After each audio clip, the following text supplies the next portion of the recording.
नमस्कार, स्वागत है आपका आपके अपने चैनल न्यूज बेरी पे। तो शुरू करते हैं 17 सितंबर की टॉप हेडलाइन से। जारी है भारत में कोरोना का कहर, 51 लाख के पार पहुंचा संक्रमितों का आंकड़ा। केंद्रीय मंत्री नितिन गडकरी भी हुए कोरोना से संक्रमित, खुद को किया आइसोलेट। भारत में ऑक्सफोर्ड की कोरोना वैक्सीन का ट्रायल फिर शुरू, सीरम को भी DGCI की हरी झंडी। भारत में नवंबर तक आ जाएगा कोरोना का रूसी टीका। स्पुतनिक 5 के लिए हुआ रूस और भारत की कंपनी डॉक्टर रेड्डी से करार। आज है प्रधानमंत्री मोदी का जन्मदिन। बेरोजगार युवा इसे बेरोजगारी दिवस के रूप में मनाने वाले हैं। भारत चीन सीमा पर बिगड़े हालात, केंद्र सरकार ने बुलाई सर्वदलीय बैठक। बाबरी विध्वंस केस में 30 सितंबर को फैसला सुनाएगी CBI अदालत। आडवाणी, जोशी, उमा को मौजूद रहने का आदेश। विपक्ष के हंगामे के बाद चीन के मुद्दे पर आज दे सकते हैं रक्षा मंत्री राजनाथ सिंह सवालों के जवाब। चीन ने दिया जवाब, कहा भारत हमसे उलझना फौरन बंद करे। अगस्त महीने में पिछले साल के मुकाबले इस साल 76% कम रही घरेलू हवाई यात्रियों की संख्या। उर्मिला मातोंडकर ने कंगना पर बोला हमला, कहा बॉलीवुड नशेड़ी है तो PM मोदी ने मिलने के लिए क्यों बुलाया। हरसिमरत बादल दे सकती हैं केंद्रीय मंत्री पद से इस्तीफा। कृषि बिलों के विरोध में दे सकती हैं अपना इस्तीफा। अकाली दल ने व्हिप जारी कर कहा 3 किसान बिलों का विरोध करेंगे हम, संसद में विरोध में करेंगे वोटिंग। PM मोदी बिहार में ऐतिहासिक कोसी रेल महासेतु के साथ 12 और परियोजनाओं का करेंगे उद्घाटन।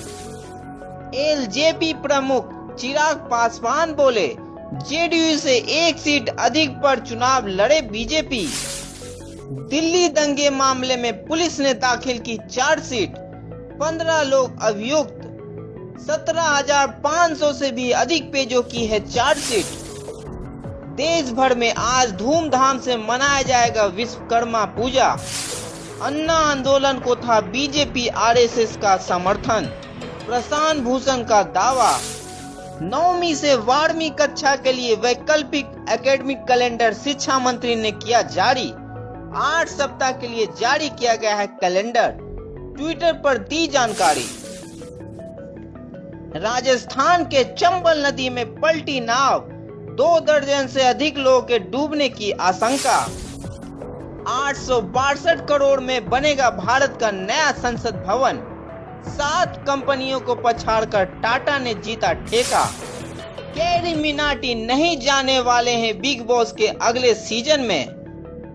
वहीं 3 और यूट्यूबर को मिला है बिग बॉस शो में जाने का ऑफर। तिरुपति के सांसद बी दुर्गा प्रसाद राव का निधन, PM मोदी और CM जगन मोहन रेड्डी ने दी श्रद्धांजलि। RBI ने कहा कोरोना महामारी से जूझ रही इकोनॉमी को पटरी पर लाने के लिए हर जरूरी कदम उठाएंगे। सोना 137 रुपए गिरा, चांदी भी हुई 517 रुपए सस्ती। अक्षय कुमार दिवाली के मौके पर लक्ष्मी बम का धमाका करने को तैयार।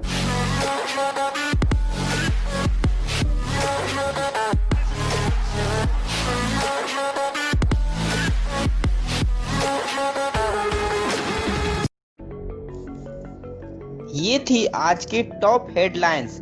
अब देखते हैं खबरें विस्तार से। भारत में कोरोना का कहर थमने का नाम नहीं ले रहा है। भारत में पिछले 24 घंटे में 97,000 से ज्यादा मामले आए हैं। पिछले 24 घंटे में टोटल 97,856 नए मामले आए हैं। वहीं अब तक टोटल संक्रमितों की संख्या 51 लाख के पार हो गई है। भारत में संक्रमितों की संख्या 51,15,893 हो गई है। वहीं बात करें रिकवर लोगों की तो 24 घंटे में 82,922 लोग रिकवर हो गए हैं। वहीं अब तक टोटल 40,22,049 लोग रिकवर हुए हैं। बात करें डेथ की तो पिछले 24 घंटे में 1,140 लोगों की मौत हो चुकी है। वहीं अब तक टोटल 83,230 लोगों की मौत कोरोना से हो चुकी है। साथ ही आपको बताते चले कि केंद्रीय मंत्री नितिन गडकरी भी इससे बच नहीं पाए हैं। कल उन्होंने ट्वीट करके इसकी जानकारी दी। उन्होंने लिखा कि मैं कमजोरी महसूस कर रहा था और फिर डॉक्टर से परामर्श लिया। मेरे चेकअप के दौरान मैं कोरोना पॉजिटिव पाया गया। आप सभी के आशीर्वाद और शुभकामनाओं के साथ मैं अभी अच्छा महसूस कर रहा हूँ। मैंने खुद को आइसोलेट कर लिया है। साथ ही उन्होंने लिखा है कि जो भी मेरे संपर्क में आए हैं कृपया वो क्वारंटाइन हो जाएं और अपने कोरोना की जांच करवा लें। आपको बताते चले कि नितिन गडकरी के पहले केंद्रीय गृह मंत्री अमित शाह भी कोरोना से संक्रमित हो चुके हैं। बढ़ते हैं अगली खबर की ओर। बाबरी विध्वंस मामले में लखनऊ में सीबीआई की स्पेशल कोर्ट 30 सितंबर को फैसला सुनाने वाली है। कोर्ट ने फैसले में सभी 32 मुख्य आरोपियों को इस दिन सुनवाई में शामिल होने को कहा है।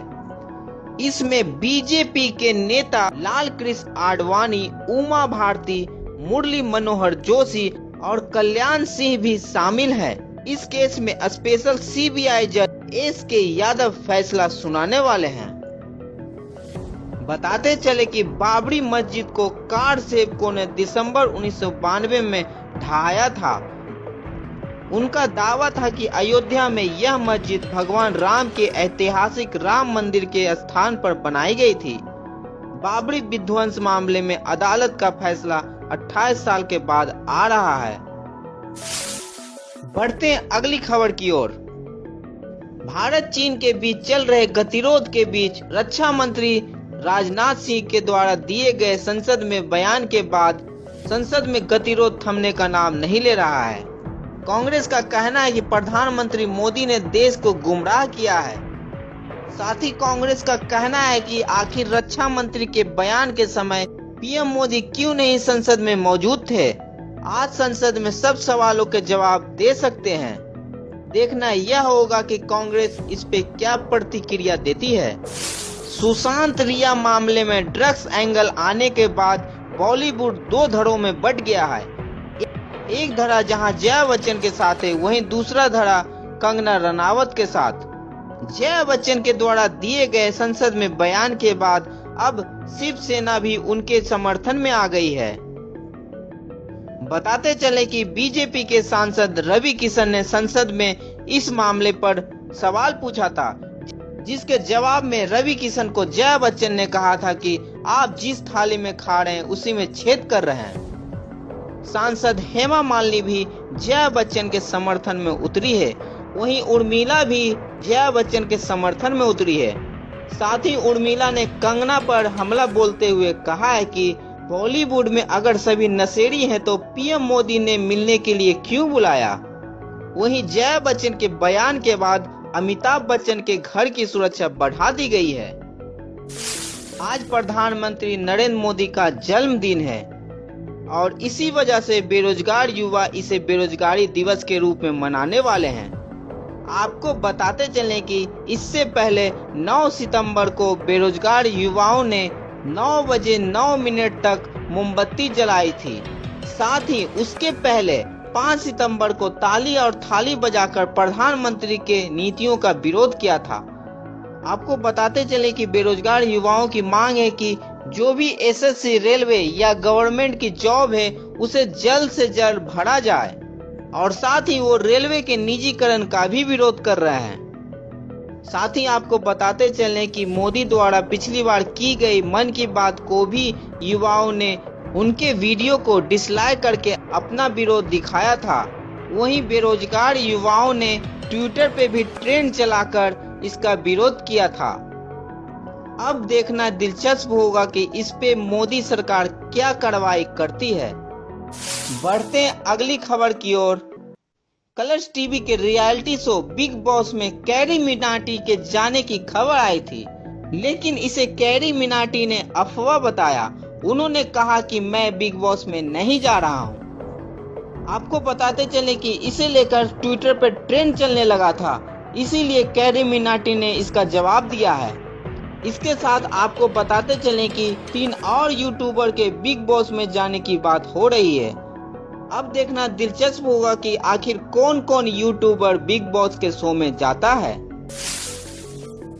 दोस्तों, आज के वीडियो में इतना ही। उम्मीद करता हूँ कि आपको वीडियो पसंद आया होगा।